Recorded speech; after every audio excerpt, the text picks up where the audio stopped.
Bonsoir, bienvenue à notre vernissage en ligne par écran interposé, sans chips à grignoter.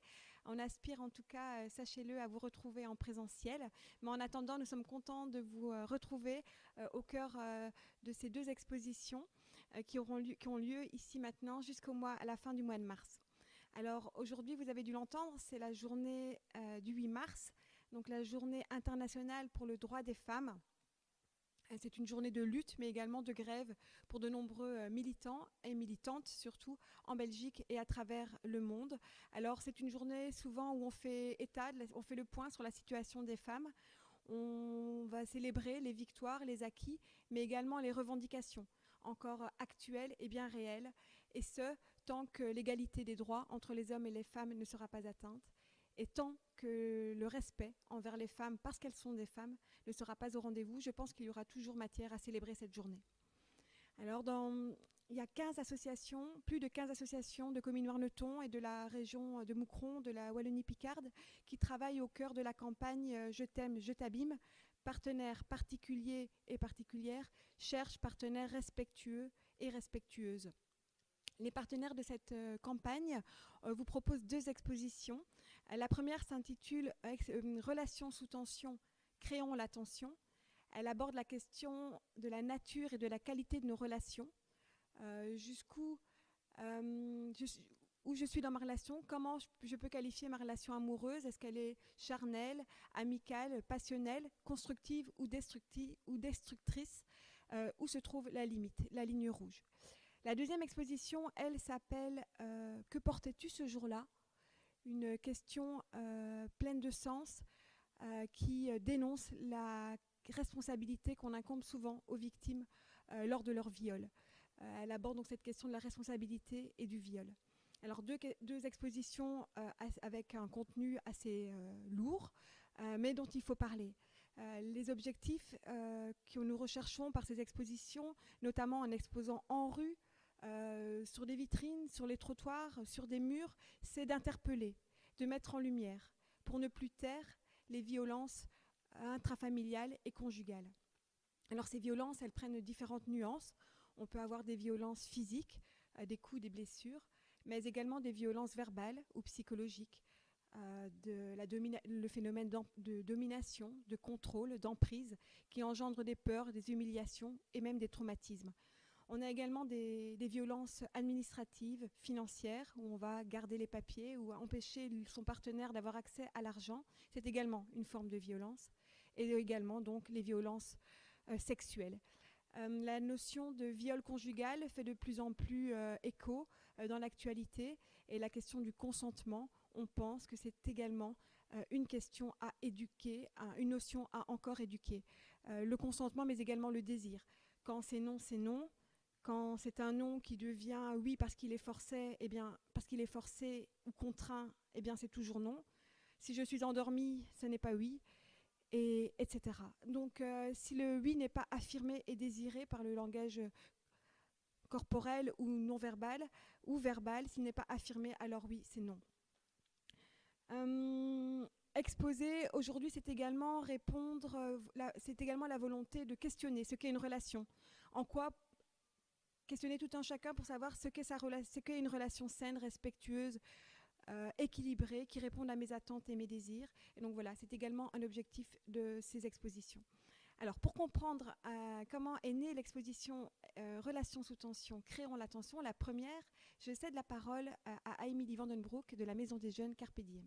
L'exposition Relations sous tension a été réalisée en partie grâce à des animations de fond qui ont été proposées par l'AMO Agora Jeunes et les femmes prévoyantes socialistes et la Maison des Jeunes Carpe Diem et le Centre culturel, donc, qui a permis de proposer à différents groupes de déconstruire les préjugés, les stéréotypes liés aux violences intrafamiliales, de ressortir un peu nos ressentis par rapport à la violence et à partir de quand le respect n'est plus là. Donc plein de sujets qui ont été abordés lors d'animations avec différents groupes, les jeunes de l'accueil à Ploby, les jeunes de l'atelier street art de la MJ, les stagiaires de la régie et de la ferme du CPAS, et les éclaireurs aussi de l'unité scout avant d'entamer des travaux de création. Le hobby club aussi et les tricoteuses ont pu aussi discuter de ces sujets. Certains groupes ont pu réaliser leur création, ont pu mener à bien le projet. Malheureusement, d'autres ont dû être stoppés à cause du Covid. Mais vous pourrez voir donc dans cette exposition pas mal d'œuvres en rue qui se trouvent donc dans le centre-ville de Comines. Alors on a la série Des Fluos qui a été réalisée par l'atelier Street Art de l'année dernière, qui a en fait débuté des discussions faites lors de l'animation de fond avec l'AMO Agora Jeunes. Et donc ces jeunes ont pu déposer beaucoup de ressentis liés aux relations familiales ou amicales, parfois irrespectueuses ou à sens unique. Et donc avec des autoportraits et des portraits de collègues de l'atelier réalisés à l'aveugle, des dialogues ou des mésententes secrets. Les couleurs vives, les motifs et les rythmes graphiques viennent s'ajouter et du coup l'ambiance tourbillonne. Une autre série appelée Des Silhouettes, et elle se retrouve justement plutôt ici autour du centre culturel de la MJC, mais aussi dans la rue du Faubourg. Donc là, elle est proposée par le groupe de l'atelier Street Art de cette année. Et donc, les jeunes ont vraiment voulu utiliser le street art pour le mettre au service de plusieurs messages qu'ils voulaient crier haut et fort. Respectez toutes les formes d'amour, soyons ouverts aux autres et ne propageons pas la haine. Leur message ultime est « ose être toi-même sans te soucier du regard des autres ». Nous avons aussi travaillé le sujet donc à Ploby. Alors là, au fil des discussions, les jeunes ont voulu jouer avec les mots et les expressions. Et ainsi, l'exercice a été d'illustrer « Je te mène à la baguette » et parfois il vaut mieux tourner 7 fois la langue dans la bouche avant de parler. Cette série-là se trouve dans la rue de la Gare. Nous avons aussi les silhouettes grandeur nature qui ont été réalisées par les stagiaires de la régie et de la ferme réinsertion du CPAS qui se trouve ici sur les vitres de l'académie. Et là, donc, ils se sont mis à mimer des scènes de violence ou d'entente. Et les silhouettes ont été découpées et remplies de motifs qui symbolisent aussi les ressentis et les discussions qu'ils ont pu avoir lors de l'animation. Donc voilà, ces projets réalisés par ces ateliers sont visibles, donc, comme je le disais, dans le centre-ville de Comines. Parallèlement au parcours street art qui se trouve donc actuellement en rue à Comines, nous avons organisé ici une exposition à l'Arsenal dans laquelle nous avons invité des artistes à exposer sur cette même thématique des violences. La première artiste, il s'agit de Marion Plumet. Vous la connaissez peut-être, on l'a déjà exposée en 2018 sur une exposition qui avait pour thématique le corps. Et l'autre artiste, c'est Laura Danotte, qui intervient régulièrement dans les ateliers Do It Yourself, qui est sur la thématique de la couture. Ici, forcément, les artistes ne peuvent pas être présentes en raison du contexte sanitaire. Nous leur avons donc demandé de nous présenter leur travail par le biais de petites vidéos. Bonjour à toutes et bonjour à tous. Je suis Marion Plumet, je suis artiste plasticienne et j'habite à Brest. Alors au vu des circonstances qu'on connaît, je ne me suis pas déplacée jusqu'à Comines pour le lancement de l'exposition.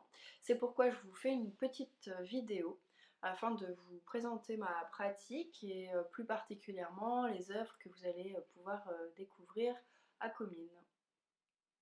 Alors moi, ça fait une dizaine d'années maintenant que je travaille principalement sur les rapports de domination homme-femme et sur les nombreuses violences qui en résultent. Alors cet intérêt que j'ai développé pour cette question, il vient d'abord de mon histoire personnelle, de mon histoire de jeune femme, puis de femme, et il a continué à se construire au fil du temps, notamment au travers de ma pratique militante. Par exemple, mon atelier d'artiste a longtemps été installé au sein d'une maison de femmes, donc à Brest, là où je vis, un lieu où on accueille et où on accompagne de nombreuses femmes et donc de nombreuses victimes de violences masculines. Alors aujourd'hui, mon travail, il se situe à la croisée entre art et militantisme. Ma pratique militante nourrit ma pratique artistique et inversement. Donc à propos des travaux que je présente à l'occasion de l'exposition Il m'aime, il m'abîme, je vais d'abord vous parler de la série Silence on viol. Silence on viol, c'est un travail qui date un peu, que j'ai réalisé en 2013 et qui est en fait le point de départ de tout ce qui est venu par la suite, de tout mon travail par la suite. C'est donc une série de 12 monotypes. Le monotype, c'est une technique de gravure qui m'intéressait particulièrement pour ce travail parce qu'en fait, c'est une technique qui ne permet pas de maîtriser totalement le rendu. En fait, il y a toujours des tâches qui résultent de l'impression, des tâches qui ne sont pas maîtrisées. Alors, concrètement, Silence on viol, c'était un travail qui s'appuyait sur mon expérience personnelle. Et l'idée donc c'était de mettre en mots et en images euh, les pensées d'une femme après le viol qu'elle a subi. Alors je présente aussi un travail qui s'appelle Poème d'amour. Je ne vais pas en dire grand-chose parce qu'il s'agit donc de 3 petits poèmes qui ont été écrits à la même période mais pas exactement au même moment et qui sont parlants par eux-mêmes. Simplement vous dire que ces 3 poèmes, ils ont été écrits à chaque fois dans des moments de grande colère et que le fait de les taper à la machine avait son importance. Cette technique de la machine à écrire qui est quand même assez physique et assez violente représentait bien l'état d'esprit en fait dans lequel je me trouvais au moment où je les ai réalisés. Alors je présente aussi un travail qui s'appelle Nos femmes. Nos femmes, c'est une série qui aujourd'hui est composée de 140 dessins, mais qui pourrait être prolongée. Et sur chaque format, on voit une femme dessinée, et sur cette femme est imprimé en quelque sorte un mot qui qualifie cette femme. L'idée en effet de ce travail, c'était de tenter de recenser les mots qu'utilisent notamment les hommes pour qualifier les femmes, alors leurs femmes, leurs filles, leurs mères, leurs amies, mais aussi celles des autres. Alors on notera que beaucoup de ces mots n'ont pas de pendant masculin, il y a beaucoup moins de mots pour qualifier les hommes. Et puis on notera également que la plupart des qualificatifs insultants ont attrait au physique des femmes et à leur sexualité. Alors ce qui est important aussi dans ce travail, c'est son accrochage. En effet, les dessins sont toujours accrochés les uns à la suite des autres et mis bout à bout, en fait une ligne rouge se dessine, une ligne qui unit toutes les femmes entre elles et qui symbolise le système patriarcal dans lequel nous vivons toutes et tous, qu'on le veuille ou non. Pour finir, je voulais rajouter un mot sur le fait d'exposer dans l'espace public. Avec le Covid, on a été obligé de penser une exposition qui se passe en grande partie dans la rue. Mais pour moi, en fait, investir l'espace public avec mon travail, c'est quelque chose d'assez habituel.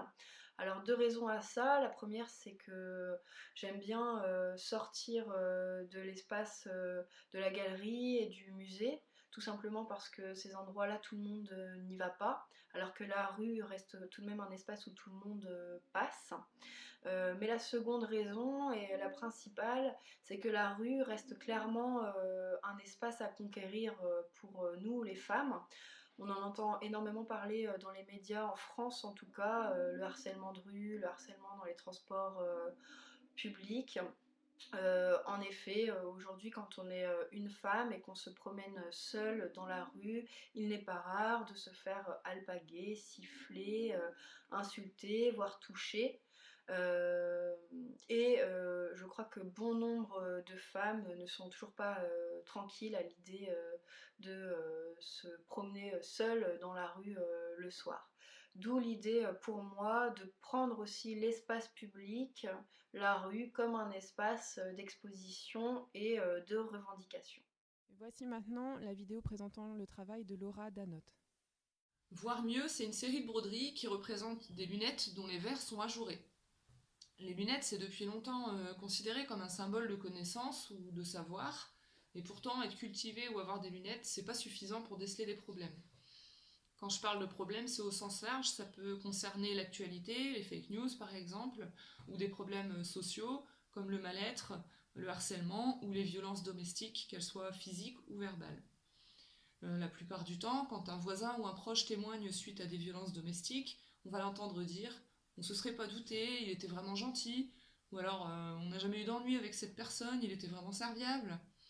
Et du coup, on voit que c'est des problèmes qui sont difficiles à percevoir au premier abord. Et je me suis rendu compte aussi qu'on n'a pas forcément le bagage pour se rendre compte de ces violences ou pour déceler des signes avant-coureurs. On passe peut-être à côté de certains détails qui pourraient mettre la puce à l'oreille. Alors ces détails, on les voit pas du tout, ou alors ça nous paraît anodin, ou on n'a pas envie de s'immiscer dans la vie privée des autres, on n'a pas envie de se mêler d'un conflit qui ne nous regarde pas. Et cette série, elle a été créée pour interroger la façon dont on perçoit ce qui nous entoure et la façon dont on traite les informations qui nous arrivent. Sans devenir suspicieux de tout et de tout le monde, voire mieux, c'est d'abord apprendre à percevoir autrement.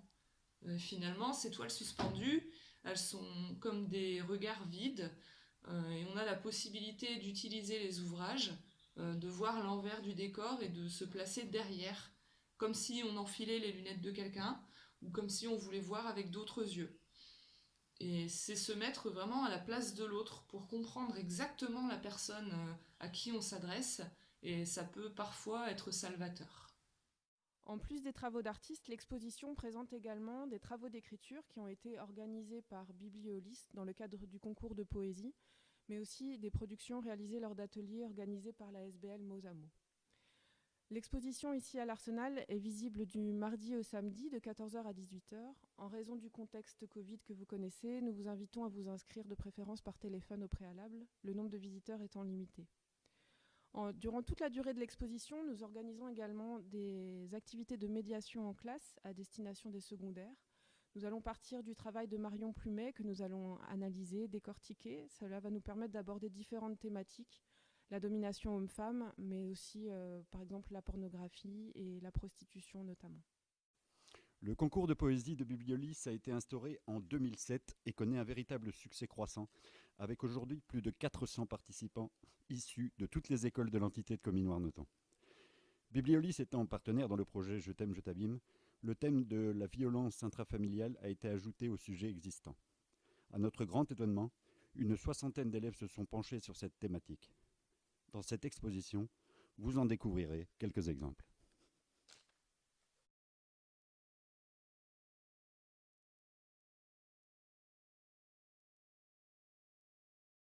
Que portais-tu ce jour-là est une exposition qui nous vient des États-Unis.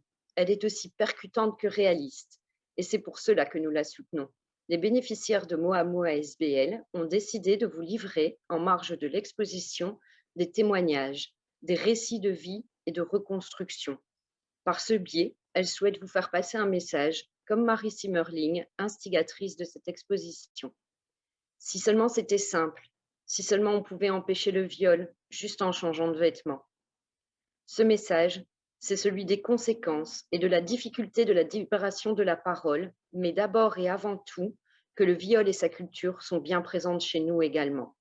La parole est précieuse et le courage dont elles ont fait preuve pour partager avec vous ces récits est remarquable. Vous trouverez aussi, dans de petites cases bien protégées, des cadres photos. Ce sont les objets qui ont accompagné nos survivantes dans les épreuves les plus dures. Certaines ont préféré exposer une de leurs peintures qui représente un moment difficile, quand on a du mal à parler, dénoncer par honte, par peur de ne pas être cru ou par peur du jugement. C'est autrement qu'on se confie et qu'on s'échappe. Ces photos en sont une représentation. La Belgique en chiffres, c'est une femme sur 5 est victime de viol. 16% de la population pense encore que la tenue de la victime y est pour quelque chose. Dans 90% des viols, l'agresseur est un proche. 48% des victimes avaient moins de 19 ans et la moitié de celles-ci moins de 12. 90% des Belges pensent que la crainte de ne pas être cru est un frein pour se confier. 58% des cas de viol sont classés sans suite.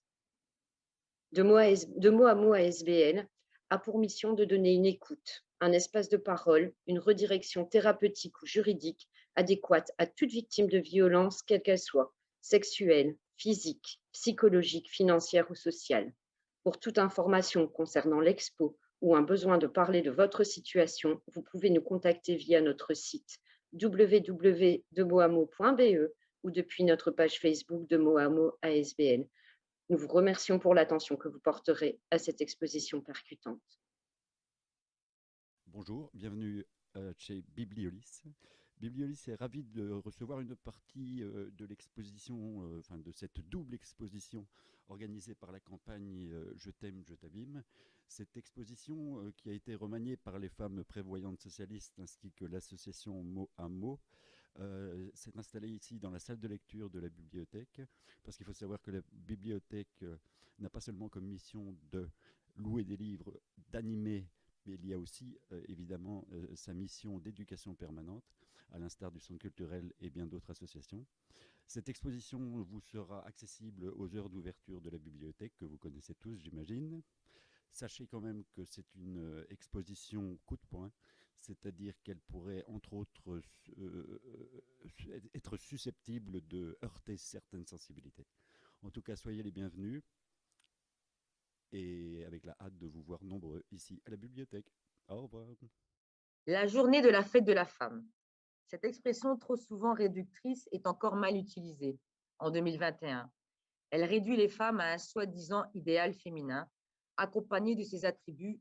D'ailleurs, n'avez-vous pas entendu depuis vendredi passé des pubs pour des parfums, maquillage ou des réductions lors d'achats dans le cadre de cette journée?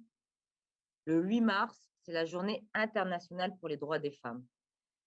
Cette date permet de célébrer le chemin parcouru par les femmes dans la société, en politique et en économie.